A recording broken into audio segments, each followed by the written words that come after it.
On the day we were supposed to make it official, I got up early and headed to City Hall to wait in line for Chloe. Instead, I watched her arrive, hand in hand with her best guy friend, Leo Kane, laughing and chatting without a care in the world. While I was still trying to process the scene, my mind reeling with confusion, Chloe started talking. Leo's mom has cancer, she said, her tone serious. And her dying wish is to see him married and settled down. As his best friend, I can't just stand by and do nothing. So, I'm going to marry him first to make his mom's wish come true. She looked at me expectantly. In a month, we'll get a divorce, and it won't be too late for us to get our license then. I just stared at them, my mind a complete blank for a few seconds. I managed to ask, my voice unnaturally calm. So, you're not marrying me today? Is that what you're saying? Chloe let out a soft sigh. I am sorry, Jake. I promised his mom. I can't go back on my word. She tried a small smile. I hope you can understand. You wouldn't want me to be the kind of person who breaks a promise, would you? I almost laughed out loud. Did she forget that the first promise she made was to me about today? Don't worry, she continued, trying to soothe me. As soon as his mom passes, we'll get divorced, and then I can be your wife completely and totally. I'm just helping him put on a show, pretending to be a couple. It doesn't mean anything. You know you're the one I love. Chloe was trying to talk me into sanctioning this insanity, but I couldn't shake the bitter taste in my mouth. Was our 5-year relationship really this cheap? The woman I'd been with for 5 years was about to marry someone else for such a flimsy reason. And in her mind, this was some kind of noble sacrifice. So where did that leave me? I pressed her, what if his mom doesn't pass away in a month? Are you two just going to keep playing house indefinitely? At that, Chloe's expression soured. Her brow furrowed, and her voice hardened. Who knows what the future holds? We'll cross that bridge when we come to it. The point is, I can't marry you today. She then had the audacity to add, and thanks for holding our spot in line. We'll buy you lunch later to show our appreciation. And just like that, the two of them walked right past me, bold as brass, and went inside to get married, leaving me standing there on the sidewalk, utterly alone. How ironic. What was supposed to be the happiest day of my life had just turned into a disgusting, surreal nightmare. 02 my phone buzzed, jolting me back to reality. I instinctively pulled it from my pocket. It was my mom. So, son, did you two get it done? Are you officially married? My mom's excited voice chirped from the other end. I took a deep breath.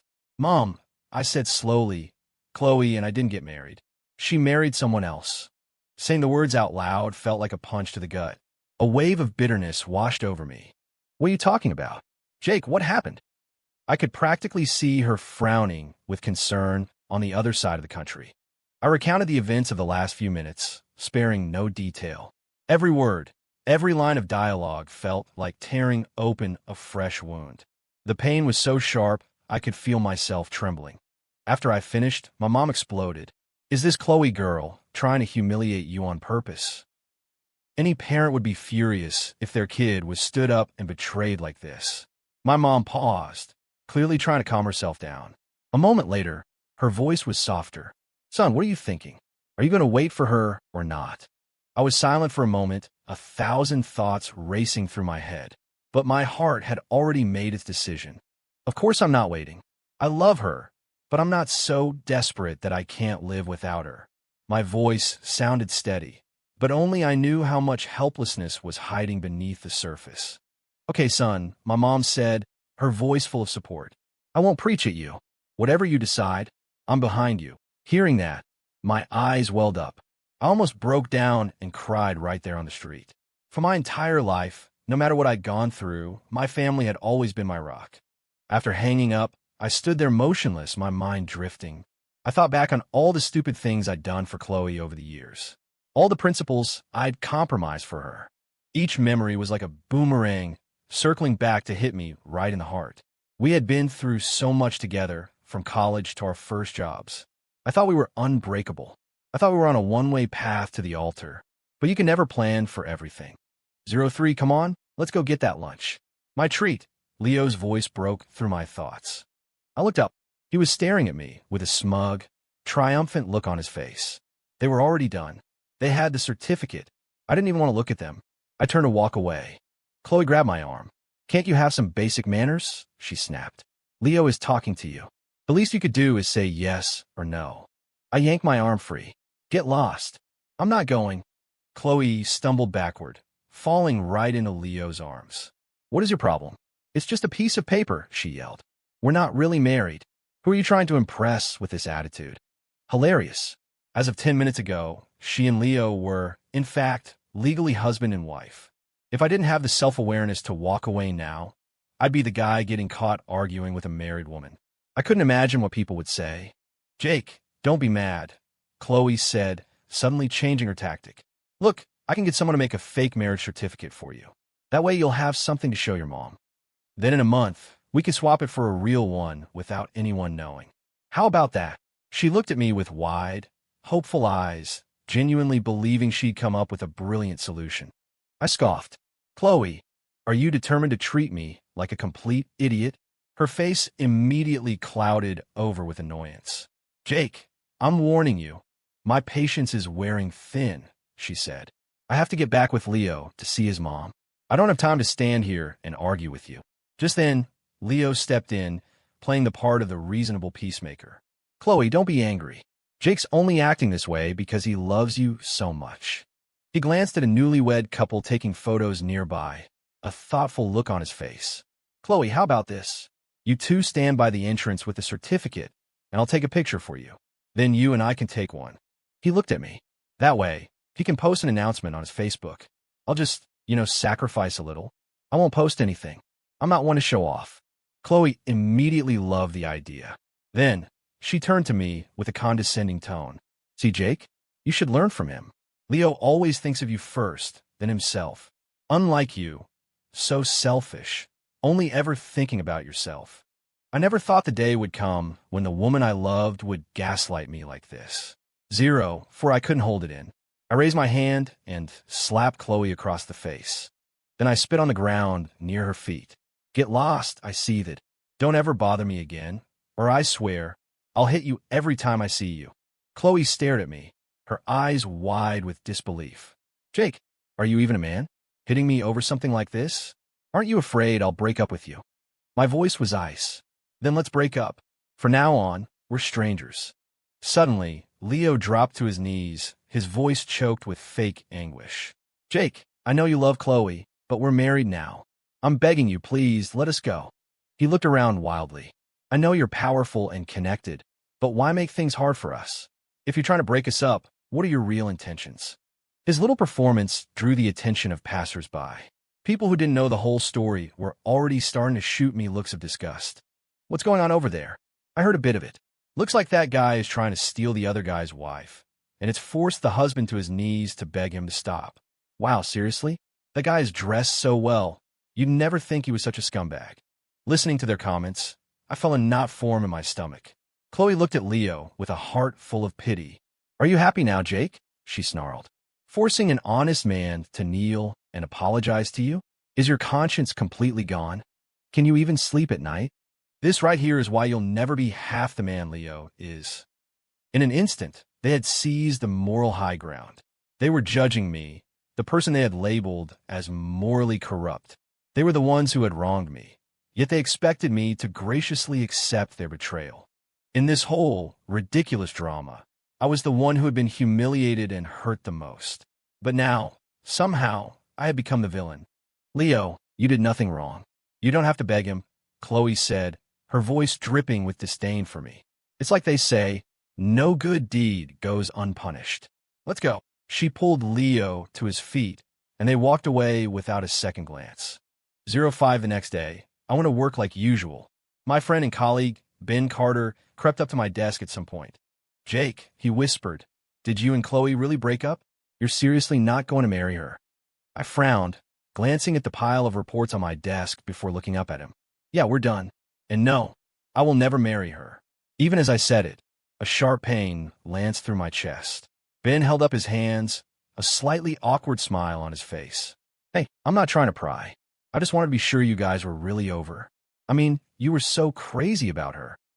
Back then, she was your whole world. You would have done anything for her. We all saw it. When you told me last night, I thought maybe you were just having a dramatic couple's fight. He paused, and his expression shifted to one of righteous anger. Man, I never liked that Leo guy, but I never thought he was this shameless. To break you two up with a stunt like that. I mean, how could he do that? He's a real piece of work. You want me to get a few guys to rough him up? I can't just let this go. I managed a small smile and shook my head. No, don't. A relationship that can be broken up that easily isn't a real relationship. In a weird way, I should probably thank Leo. Ben's eyes widened in disbelief. What? Are you insane? He stole your fiancée, and you want to thank him? Seeing his confusion, I explained patiently. If it weren't for him, I never would have seen Chloe's true colors. I was so stupid, completely blinded by love. I never saw who she really was. Imagine if this happened after we were married. She'd divorce me and take half of everything I own. Can you imagine that? I'd lose my money, my wife, and have to deal with 10 times the pain and humiliation. Even if it wasn't Leo, eventually it would have been some other Leo. Cutting my losses now might actually be a good thing. Thinking about it sent a shiver down my spine. Now that you put it that way, I guess it makes sense, Ben said, nodding thoughtfully. The anger on his face slowly faded. He continued to stand there in my office, showing no signs of leaving. I was starting to get annoyed. I had a mountain of work to get through. Don't you have work to do? The gossip session is over. Go figure out how to land those new client accounts. Ben finally snapped out of it, scratching his head sheepishly before heading out of my office. Not long after he left, the office fell quiet. I was just about to focus on my work when my phone started ringing. I glanced at the screen. It was Chloe. I had no idea what she could possibly want. I didn't answer. I just stared at the screen for a few seconds before decisively rejecting the call and blocking her number. Moments later, she called from a different number. I rejected it and blocked that one too. 06 When I got home from work, I was shocked to find that the lock on my apartment door had been changed. I instinctively looked around the hallway, double-checking the floor and apartment number. There was no mistake. This was my building, my floor, my home. I rang the doorbell. When the door opened, the person standing in front of me was Leo. The sight of him made my stomach drop. A million questions flooded my mind. Forcing myself to stay calm, I walked into the apartment. Once inside, I saw his mother, Karen Kane, sitting comfortably on my couch, grinning as she watched TV. When Chloe saw me, her brow immediately knitted in annoyance. What are you doing back here? My temper flared. This is my apartment. I bought it. It's my home. Is there a problem with me coming back to my own home? Hearing my voice, Karen looked over, startled. She quickly got up and scurried over to me, a fake smile plastered on her face. Young man, you can eat whatever you want, but you can't just say whatever you want. My daughter-in-law bought this place outright with her own money. This is my son and daughter-in-law's home. How can you call it yours? Have you no shame? I shot a cold glance at Chloe, a smirk playing on my lips. Is that so? Chloe, I had no idea you were so successful. You can afford a place like this. Chloe's face went from pale to red and back again, but she quickly regained her composure. 07. She grabbed my arm and pulled me into the bedroom, shutting the door behind us. Jake, don't be so dramatic, she whispered. I told you it's all an act. Yes, it's your apartment, but what's yours is mine, right? What's the problem with me letting Karen stay here? I stared into her eyes, my voice dripping with sarcasm. Chloe, if you want to play the part of the devoted daughter-in-law for Karen, I won't stop you. But you don't get to do it at my expense. Using my home as a prop for your little show. Don't you think that's just a little bit unethical? Besides, we've already broken up. We have nothing to do with each other. What gives you the right to move your new family into my home? Chloe seemed taken aback by my firmness. She faltered for a second. Jake, can't you have a little compassion for the elderly? Leo's mom has cancer. She doesn't have much time left. She's never lived in a nice place her whole life. What's wrong with letting her stay here for a while? My reply was ice cold. She's not my mother. Chloe looked at me, stunned. Jake, you've changed. You've become a stranger. Weren't you always such a caring person? Just think of it as taking pity on them. I snapped. Pity them? Who's going to pity me? You have 1 minute to get out of my apartment, or I'm calling the police. Chloe was so angry she stormed out, slamming the bedroom door with a loud bang. Just then, I glanced at the bed. It was clear that someone had been sleeping in it. The sheets were a rumpled mess. At the foot of the bed, a pair of men's underwear lay on the floor. It didn't take a genius to figure out what had been happening here while I was at work. 08. While I was still processing the scene, Karen suddenly rushed at me and slapped me hard across the face. Her eyes blazed with anger and disgust as she started screaming. My son told me everything. You two dated for a while, but you're broken up now. My Chloe is a married woman. Why are you still harassing my daughter-in-law? If you don't get out right now, I'm calling the cops. You're so young. Why can't you learn something useful instead of being a freeloader? A freeloader? Who exactly was freeloading off whom? The rage that had been simmering inside me finally boiled over. I held up my phone and said loudly, "You don't have to call them." I already did. The police are on their way. Hearing that, Chloe came running back into the room, her face pale. Jake, why would you call the police? We're all family here. Leo quickly joined in, trying to placate me with a sycophantic smile. Exactly, Jake. You're making a big deal out of nothing. Let's not waste the officer's time. We can sort this out ourselves. But Karen immediately cut them off. So, Chloe, why are you stopping him from calling the police? Let him call. I like to see what he can do. This is a society of laws, you know. Before the police arrived, my neighbor from across the hall showed up. He was a veteran who had just gotten out of the service. He walked in and asked urgently, Jake, what's going on? You need help. I glanced at Chloe and her new family. Yeah, don't let them leave. They broke into my home and smashed my things. Not only had they helped themselves to some good bottles of wine I'd been saving, but they had also broken several valuable art pieces I had collected. Each one of those pieces was a significant investment. At first, they tried to deny everything, attempting to shift the blame. But my home security cameras had captured all. The evidence was undeniable, leaving them with no room to argue. 09. At the police station, Karen was the first to start pointing fingers. Officer, this has nothing to do with my son. It was all this shameless woman, Chloe. My son is applying for a government clearance for his job. We can't let this mess up his future. Leo tried to interject, Mom. Son, you be quiet, Karen snapped, cutting him off. Let me handle this. You were just led astray by Chloe. That's all. Chloe erupted in fury. Leo, look at your mother. I was trying to help you, and now she's turning on me. What is this? Her face was flushed with anger, her eyes full of resentment. Leo was caught in the middle, looking helplessly from his mother to Chloe. Chloe, he stammered. I watched the three of them tear each other apart with a sense of detached amusement. It was almost comical. Just a few hours ago, they were a picture of a loving family. Now, they were at each other's throats, each blaming the other. The police officers, however, seemed unfazed by the drama. They went about their business, clearly having seen it all before. Only the officer sitting across from us was still patiently listening to their bickering. Finally, another officer spoke to me. Mr. Miller, we have a clear picture of what happened. You can go home and get some rest. We'll handle it from here. At the mention of my name, their attention snapped back to me, and their attitudes did a complete 180. Sir, please don't go, Karen pleaded. For the sake of a dying old woman, please forgive my son. It was all that woman's fault. Jake, man, I'll never compete with you for a woman again, Leo mumbled, his head down, unable to look me in the eye. You can have her. Only Chloe remained defiant, her expression as arrogant as ever. Jake, are you really going to drag this out over a few little things just to humiliate me? Let's just drop it. Don't press charges against Leo and his mom. They didn't mean it. Who knew your junk was worth so much money anyway? Every cop in the room stopped and looked at her, then back at me with expressions of profound sympathy. It was midnight by the time I got home. Looking at the mess in my living room, I felt a wave of exhaustion wash over me.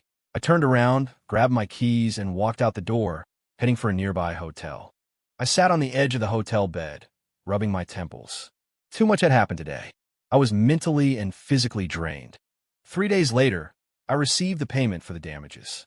After the incident, Karen's opinion of her new daughter-in-law soured completely.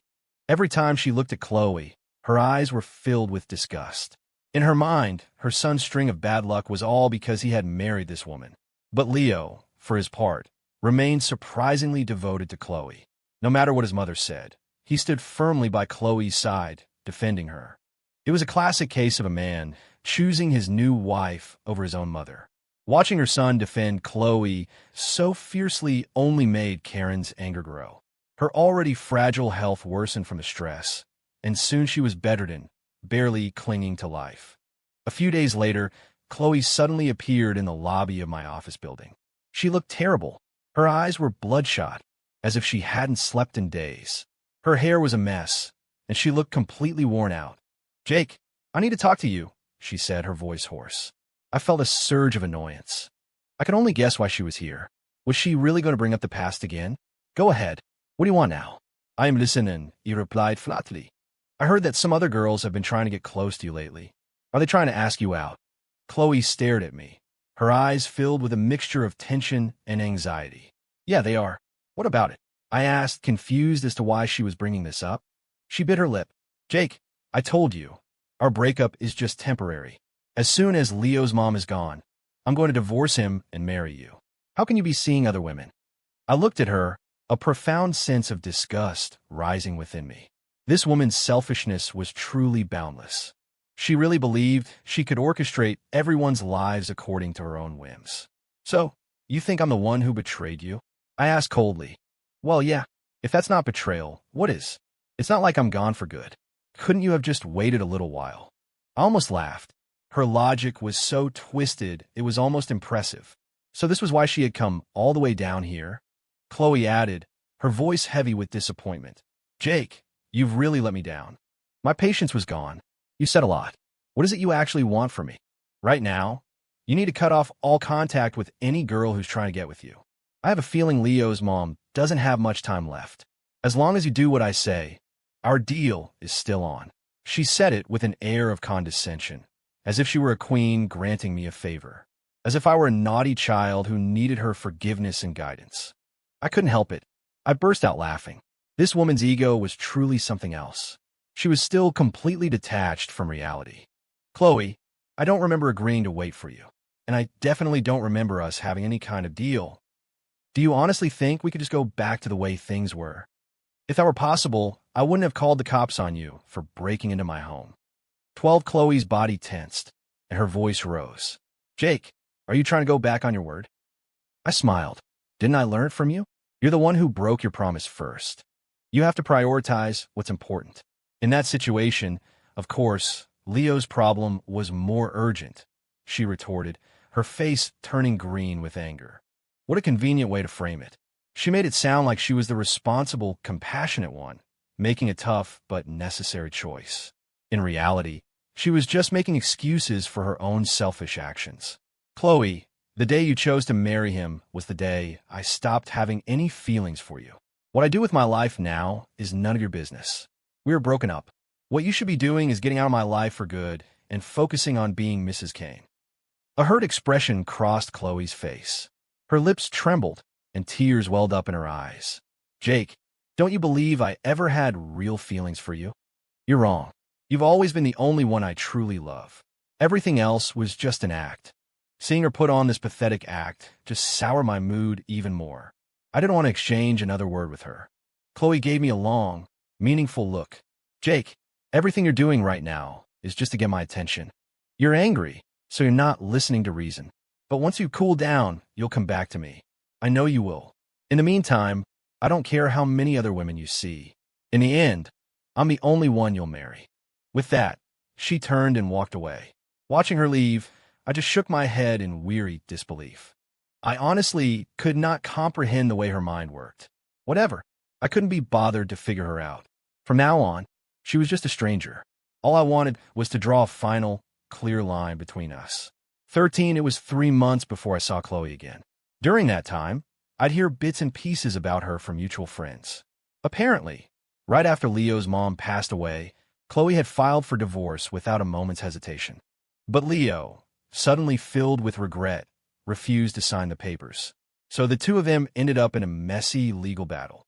At one point, Chloe had even texted me for help, hoping I could recommend a good divorce lawyer. I promptly got a new phone number, thinking that would be the end of it, a final way to erase her from my life. One evening, I was walking home after visiting my parents. As I neared my apartment building, a figure stepped out from the shadows. It was Chloe. "Jake, I'm back," she said, her voice breathless with urgency. When can we go get our license? I raised an eyebrow. I'm sorry, who are you? She rushed forward, a playful, pleading look on her face. Jake, stop messing around. Do you have any idea how hard I fought to get back to you? Starting today, we're back together. Just like before. A bitter laugh escaped my lips.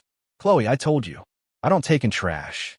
She froze, the smile vanishing from her face, replaced by a rigid mask of shock. What did you say? I met her gaze without flinching, my voice cold and clear. You didn't hear me? I'll say it again. I don't take in trash. Please, stay away from me. The color drained from Chloe's face. It was clear she had never imagined I could be so final, so ruthless. 14 after that day, Chloe became a completely different person. She started showing up everywhere I went. She called it letting go of her pride for love, wanting me to experience what it was like for a man to be pursued by a woman. She even told me with unwavering confidence, "You pursued me before. Now it's my turn to pursue you. I know we'll get back together." But she seemed to have forgotten a fundamental truth. Some things, once broken, can never be put back together. Her grand romantic gestures, her so-called pursuit, meant nothing to me. They were like a faint breeze that blows past without leaving a trace. But no matter how harsh my words were, no matter how coldly I treated her, she refused to give up. It was like she had fixated on me, clinging with a desperate tenacity. She found new ways to insert herself into my life every day, showing up with food or drinks. To me, these weren't gestures of affection. They were an annoying, suffocating burden. Her behavior was making me sick. Every time I saw her, a flash of irritation went through me. I had no choice but to treat her like she was invisible, to look right through her. But what could I do? I lived here. I worked here. For the time being, there was no escape. I told my friend Ben about the situation. He was just as baffled as I was. That Chloe girl is genuinely crazy, he said, shaking his head. Completely unreasonable. After that, we both fell silent, neither of us knowing what else to say. 15 one day, I got an invitation for a college reunion. After graduation, everyone had scattered, so the chance to get together seemed like a nice idea. I readily agreed to go. The reunion was held in a private room at a stylish downtown restaurant. When I arrived, I could already hear the sounds of laughter and cheerful conversation from inside. I pushed the door open and saw a room full of familiar faces. People were chatting and catching up, and the atmosphere felt warm and friendly. It seemed like a perfectly normal reunion, just a chance to reminisce and talk about our lives. I found an empty seat and started chatting with the people around me. Then, without any warning, the lights in the room went dim, plunging us into near darkness. Before I could even process what was happening, I saw Chloe emerge from the side of the room, wearing a white wedding dress. She walked slowly toward me, and when she reached my table, she dropped to one knee, her eyes filled with a deep, theatrical emotion. She was proposing to me. "Jake, marry me," she said, her voice trembling. "I promise to spend every second of the rest of my life making you happy. Please, will you marry me?" My face went rigid. This was so absurd it was almost funny. The other people in the room, stunned at first, quickly recovered and erupted into a chorus of cheers. "Say yes. Say yes." The chants grew louder, echoing through the room. I scowled, my patience completely gone. "Chloe, I'm really not in the mood for your games." At my words, an awkward silence fell over the room. The people who had been cheering just moments before now looked around uncomfortably, unsure of what to do. The boisterous atmosphere vanished in an instant. Chloe clearly hadn't expected this reaction. Panic flashed in her eyes. "Jake, I'm not playing games," she said desperately. "I'm serious. This time, I'm truly ready to marry you, to build a life with you." 16, just as I was about to speak again, her best friend, Ashley, slid up next to me and whispered in my ear. "Jake, listen to me. Just say yes for now. Don't humiliate her like this. Look around. Everyone here knows you too. They all know how much she loves you. If you reject her now, people will think you're a jerk. How are you going to face anyone after this?" Ashley said, gesturing with her eyes to the other guests. I scoffed internally. If you're going to stage a public proposal, you should be prepared for the possibility of a public rejection. Now, somehow it was my fault she was in this position. And if I agreed, now only to reject her later, that would only make people think I was toying with her emotions. Seeing that I was unmoved, Ashley pressed on. She made a mistake, but who doesn't make mistakes in life? The fact that she's willing to come back to you proves that you're the only one she's ever really loved. I stared at Ashley, and any neutral feelings I'd had for her evaporated. I never particularly liked or disliked her before, but now I understood. If she was Chloe's best friend, she was probably cut from the same cloth. And don't worry, Jake, Ashley added, her tone full of conviction. She promised me she would never let you down again. Besides, what she did with Leo was a good deed. She was helping someone. Think of it as her building up good karma for you. Don't you get it? I was so stunned I actually laughed. So now I was such a morally bankrupt person that I needed her to accumulate good karma on my behalf? In your eyes, am I just some kind of pathetic loser? I asked, my voice dangerously low. Someone who will take any garbage you throw his way? When did I ever say I couldn't live without her? Ashley was taken aback. But you used to love her so much, she stammered. Used to is the operative phrase. I replied coldly, turning away from her. Jake, I really want to build a home with you. Please, just give me one more chance. Chloe's voice pleaded again, her eyes shining with desperate hope. Chloe, I said, my voice clear and cutting, you make me sick. Then I turned to the rest of the room and told them exactly what had happened on Valentine's Day. A wave of understanding and hushed whispers spread through the crowd. What? She was already married? I had no idea. I thought you two were always solid. So that's what happened. Well, I guess this is over, someone muttered from the back. And just like that, what was supposed to be a happy college reunion fizzled out. Later, I found out that the whole event had been organized by Chloe. Many of the classmates who had been cheering for her ended up calling me to apologize. They all said that if they had known the real story, they never would have been tricked into participating in her ridiculous charade. 17, I was out of town on a business trip for a week. The day I got back, as I was leaving the office, I saw Chloe standing in the lobby. She was just standing there, looking pale and worn out. Ben noticed where I was looking. He leaned in and whispered, "She's been here every day this week, asking the security guard if you come to work. She looks pretty rough. You want me to get rid of her for you?" I shook my head slightly. "It's fine." After saying a quick goodbye to Ben, I walked straight toward her. She looked up as I approached, a flicker of light in her eyes that was quickly extinguished. "I know you don't want to see me," she said quietly, "but I really wanted to see you one last time before I leave. I made you your favorite soup. I was hoping you'd have a little." She held out a thermos toward me, forcing a small, pained smile. I frowned. "Chloe, this is pointless." Hearing my words, she gave a bitter laugh, her gaze dropping to the floor. "Don't worry," she said softly. "I'm not trying to win you back this time. After you rejected my proposal in front of everyone, I finally understood that you would never forgive me. I wasn't a good girlfriend. I don't deserve you. I've been doing a lot of thinking lately. I have regrets, but I've also come to terms with it. I brought this all on myself. I deserve it. I am sorry, Jake." When she said the last words, her voice was choked with emotion, and her shoulders began to shake. Listening to the deep regret in her voice, I felt a strange sense of calm. I even smiled a little. "It's okay. You can take your soup and go. I'm not going to drink it." The way things ended up between us, it just proves we weren't right for each other. Even if we had gotten our license that day, we would have ended up divorced eventually.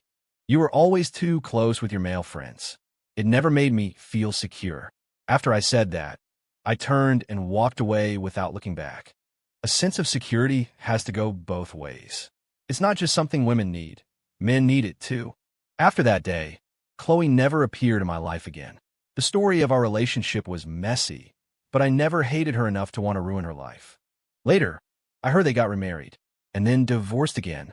But that's someone else's story to tell.